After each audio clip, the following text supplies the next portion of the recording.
La vie vous a abandonné, rien ne vous marche, vous échouez presque à tout. Vous vous sentez écrasé sous le poids des forces ténébreuses, de l'isolement, de la solitude et des soucis quotidiens. Vous n'avez pas la paix et la tranquillité. Vous avez besoin d'accompagnement pour atténuer vos souffrances, pour développer la force et la puissance qui vous habitent.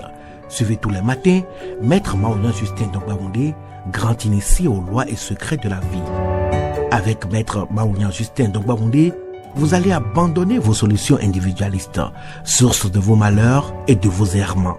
Vous allez découvrir la pensée métaphysique, seul gage de notre sortie collective du gouffre. Vous allez retrouver le chemin du mieux-être et de la joie de vivre. Message du Maître, un espace commun aux bâtisseurs d'une vie heureuse sur la terre. Mesdames et messieurs, hommes et femmes qui peuplent la terre, mes frères et sœurs bâtisseurs de tous horizons, en vos différents grades, degrés et qualités. Je voudrais prendre ici la parole pour exprimer à chacun et à tous ma profonde et sincère reconnaissance pour vos soutiens de tous les instants. Dans mon précédent message, nous avons poursuivi l'examen du centre d'intérêt qui nous a renvoyé à la clarté du but visé dans une expérience optimale. Nous avons compris que sans une vision claire, il est très difficile à tout individu de prendre des décisions sur la marche à suivre et sur où concentrer ses ressources limitées. Sans une vision claire, les objectifs deviennent vagues et il devient difficile d'élaborer un plan d'action. Avoir une vision claire de ce qu'on a envie de faire est essentiel pour fixer des objectifs et atteindre l'excellence. Cela apporte de la clarté, aide à mesurer les progrès et fournit de la motivation. Nous devons donc prendre le temps de développer une vision claire de ce que nous voulons réaliser et pourquoi nous voulons y parvenir. La clarté de la vision attire, inspire confiance et renforce en retour la confiance. La première étape pour avoir une vision claire de ce que vous voulez est d'identifier vos valeurs fondamentales. Ces valeurs doivent constituer la base sur laquelle repose ce que vous voulez faire et doivent rester inchangées quels que soient les défis auxquels vous êtes confrontés. Une fois que vous avez établi vos valeurs fondamentales, vous pouvez alors commencer à définir la mission de ce que vous voulez entreprendre. Votre mission doit être concis et décrire ce que vous voulez faire de façon exacte. Pourquoi ce que vous voulez faire existe et quel service il est appelé à rendre aux autres. Une fois que vous avez identifié vos valeurs fondamentales, votre énoncé de mission et vos objectifs, quand vous aurez défini tout ça, il est temps de créer un énoncé de vision pour votre finalité. Cette déclaration devrait présenter un tableau de ce que vous attendez ou de ce à quoi ressemblera le succès dans le futur. Elle doit être inspirante et motivante tout en étant réaliste. Un bon énoncé de vision vous rappellera pourquoi vous avez démarré ce que vous êtes en train de faire ou ce que vous faites et cela vous permettra de rester concentré sur l'objectif final. Prendre le temps de définir vos valeurs fondamentales, votre énoncé de mission et vos objectifs garantira que votre vision restera forte et que ce que vous entreprenez reste sur la bonne voie jusqu'au succès. Voilà ce que nous avons dit au cours de mon précédent message. Il s'agit d'un résumé. Dans mon message de ce jour, nous allons entamer l'examen du centre d'intérêt, lequel centre d'intérêt présente la 4e caractéristique de l'expérience optimale qui nous dit que les actes fournissent un retour d'information. Les actes fournissent un retour d'information immédiat. J'ajoute immédiat. Le retour d'information immédiat s'inscrit parmi les 4 piliers de l'apprentissage, selon ce que nous ont révélé les neurosciences, à savoir, les piliers, ça fait l'attention, l'engagement actif, le retour d'information immédiat et la consolidation des acquis. Voilà les 4 piliers de l'apprentissage. Et cela constitue une réponse pertinente à la question de savoir comment apprend-on. Une démarche que vient couronner la bienveillance pour lui assurer le succès. C'est-à-dire que sans bienveillance, cette démarche, elle ne peut pas aller au succès. L'attention est un équilibre délicat à obtenir. Il s'agit de fournir, en tant qu'enseignant ou parent, de fournir un support propice à cela. Je parle de l'attention. Que cela soit clair et plaisant. Et vous devez éviter absolument des tâches simultanées. Ainsi, un cours en classe avec de trop nombreuses informations et sans hiérarchie d'importance de l'information diluera cette attention. Afin de focaliser son attention, il est également judicieux de définir un objectif qui servira de motivation et donnera du sens à l'acte d'apprendre. C'est encore mieux si cet objectif est auto-concordant. Autrement dit, quel intérêt ai-je à apprendre cela? Quel est mon objectif en me lançant dans ce que je vais apprendre? Est-ce que cet objectif est-il relié avec ce que je savais déjà, avec ce qui me plaît, avec ce qui me passionne? Voilà quelques questions. La passivité est un frein à l'apprentissage, naturellement. Les élèves ont besoin d'agir pour s'approprier la connaissance. Cet effort cognitif est essentiel. On peut notamment organiser des exercices. On peut organiser des tests et puis favoriser ce que nous appelons la collaboration entre les élèves pour développer cet engagement. Retenons aussi que le jeu est un booster d'engagement et que bouger et s'appuyer sur plusieurs sens, que ce soit le toucher, l'odorat, le visuel, etc., que tout cela dynamise le cerveau et accélère l'apprentissage. Le retour d'information immédiat implique une considération des erreurs. Des erreurs comme une chance ou même des chances d'apprentissage pour ajuster les connaissances. Le cerveau fonctionne ainsi par tâtonnement. Ça peut aller de la prédiction à l'erreur, et ça peut partir de l'erreur pour aller à une nouvelle prédiction, etc., etc. Et sans ce signal, c'est-à-dire sans l'erreur, il est impossible d'ajuster quoi que ce soit et de façon correcte. Dans cette logique, punir ou sanctionner un élève ou un apprenant pour une erreur est contre-productif, car le stress et la peur bloquent l'apprentissage. Le droit à l'erreur est donc primordial et il faut même encourager les enfants pour qu'ils s'essayent avant de connaître les erreurs. Notons que ce retour d'information concerne aussi les résultats justes. Une valorisation des réussites implique un renforcement positif et la création d'un modèle de référence. Modèle de référence pour corriger les erreurs de prédiction. Consolider les acquis signifie simplement passer d'un mode conscient à un mode inconscient.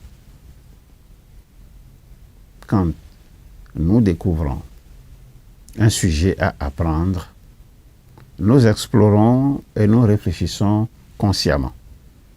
C'est ce qui nous renvoie à ce qu'on appelle des connexions neuronales, et ces connexions se créent. Lorsque nous l'avons compris et acquis, l'inconscient peut prendre le relais. C'est comme apprendre à rouler à vélo sans les petites roulettes. L'effort conscient et l'ajustement des premiers instants devient progressivement un automatisme. L'équilibre est acquis, ça c'est évident, et le pédalage devient régulier et la direction du vélo est faite automatiquement. Ce mode inconscient est beaucoup plus puissant et rapide que le mode conscient. C'est lui qui est aux commandes de notre existence. 90% du temps, c'est le mode inconscient qui est aux commandes de notre existence. Vous arrive-t-il d'avoir conscience de respirer, par exemple? Est-ce que cela vous arrive de vous dire, mais est-ce que je respire bien? Ce n'est pas évident. Le passage du conscient à l'inconscient s'assimile au passage de l'explicite à l'implicite. Et pour parvenir à ce stade inconscient, nous devons répéter à intervalles réguliers les gestes, les connaissances, afin que la mémoire soit gravée, afin que les connexions neuronales se renforcent. Le sommeil, à ce niveau, joue un rôle central dans cette consolidation. Parce que c'est en période de sommeil que tout se consolide. Le potentiel des sciences cognitives est énorme si l'on sait tirer parti de leurs enseignements sur le cerveau des très jeunes enfants et transposer tout ce corpus de connaissances. Que sait-on précisément? S'il fallait ne retenir qu'une seule découverte majeure pour ces 10 dernières années, c'est que le cerveau, dès l'enfance, est intrinsèquement très organisé. Il n'y a pas, depuis l'enfance, un cerveau qui n'est pas très bien organisé. Il contient d'emblée ce qu'on pourrait nommer des algorithmes, et l'apprentissage proprement dit ne fera que les activer et les recycler pour des usages culturels et même des usages sociaux ou scolaires. La remarque de plasticité du cerveau humain le rend habile à tout âge à apprendre. Encore faut-il savoir en tirer parti. C'est ici que les neurosciences ont leur mot à dire. L'enfant est doté d'intuition profonde en matière de repérage sensoriel du nombre. Repérage sensoriel du nombre. Avant tout apprentissage formel de la numération, il évalue et anticipe les quantités. Apprendre à compter puis à calculer équivaudrait à tout simplement tirer parti de ces circuits préexistants, déjà au niveau du cerveau. Et grâce à leur plasticité, on peut arriver à les recycler. L'apprentissage formel de l'arithmétique, par exemple, se greffe sur le sens du nombre présent chez l'enfant et cela sollicite la même zone cérébrale. Le maître mot alors est la plasticité cérébrale, car c'est précisément ce qui nous permet d'apprendre. Cette plasticité, on doit la comprendre comme une remarquable capacité à recycler des circuits présents dès l'origine. Elle est, et c'est un point très important, elle est mobilisable tout au long de la vie. Ça veut dire, quel que soit votre âge, vous pouvez apprendre. Les circuits cérébraux qui sous-tendent les apprentissages ne sont d'ailleurs pas si variés. C'est presque les mêmes circuits cérébraux. La technologie de l'IRM a ainsi permis de constater dans le cas de la lecture qu'elle sollicite toujours une petite zone de l'hémisphère gauche, comparable à une boîte aux lettres. Cette zone très précise est mobilisée quelle que soit la culture du sujet, même si certaines écritures comme le chinois mobilisent aussi un peu l'hémisphère droit. Mais le plus étonnant reste pourtant que cette boîte aux lettres n'est repérable que chez les sujets ayant appris à lire.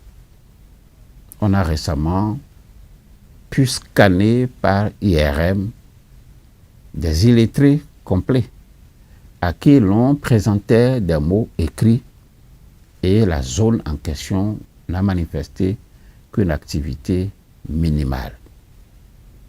En revanche, les illettrés vont activer exactement la même zone que ceux qui ont appris à lire dans l'enfance. Et à l'inverse, une lésion localisée dans cette zone pourra faire perdre cette capacité sans affecter autrement l'intelligence du sujet. On cite ainsi le cas de personnes qui, après une telle lésion, peuvent encore écrire, mais ne peuvent plus lire ce qu'elles-mêmes ont écrit. Voilà ce que je peux vous servir ce jour. Nous allons nous arrêter ici. En attendant le prochain message, que me reste-t-il à vous demander? Il me reste à vous demander de continuer à vous familiariser avec cette invocation simple. Invocation à répéter chaque matin, 5 heures de préférence, et à intervalles réguliers de 2 heures jusqu'à 21 heures. Cette invocation simple, vous la connaissez déjà, mais je voudrais souhaiter que vous répétiez après moi, phrase par phrase. Au commencement était la pensée. La pensée se manifesta sous la forme d'idées. L'idée prend corps dans notre conscient et se traduit par la parole, le geste ou l'écriture. Cette parole projetée sur la matière devient notre action. Je suis donc pensée, parole et action. Alors, si regarder en arrière vous cause du chagrin et regarder en avant vous inspire de la crainte, je vous suggère tout simplement de regarder tout près de vous, à côté de vous. J'y suis. Je, c'est l'ISEP, l'Institut spécialisé en éveil du potentiel et maîtrise de la destinée. L'ISEP pour vous accompagner dans vos désirs respectifs d'apprendre à développer et transmettre des valeurs humaines et des principes de vie en étant simplement vous-même. L'ISEP pour vous accompagner dans vos désirs respectifs d'apprendre à partager vos connaissances sans contrepartie, les laisser cheminer dans l'esprit de vos proches afin qu'ils s'en servent pour améliorer leur perception du monde, afin qu'ils s'en servent pour améliorer leur manière de voir les choses, afin qu'ils s'en servent pour modifier leur façon d'être, modifier leur façon de concevoir la vie et modifier leur façon d'agir. Il est l'heure pour chacun d'apprendre à connaître le rythme de l'histoire. Il est l'heure pour chacun d'apprendre à participer avec enthousiasme à l'édification d'un monde de haute valeur spirituelle. Participer avec enthousiasme à l'édification d'un monde de hautes valeurs intellectuelles. Participer avec enthousiasme à l'édification d'un monde de hautes valeurs affectives. Participer avec enthousiasme à l'édification d'un monde de hautes valeurs professionnelles, matérielles et sanitaires. Ensemble pour gagner le pari des connaissances vraies, des connaissances justes, des connaissances libératrices. Au revoir. À bientôt.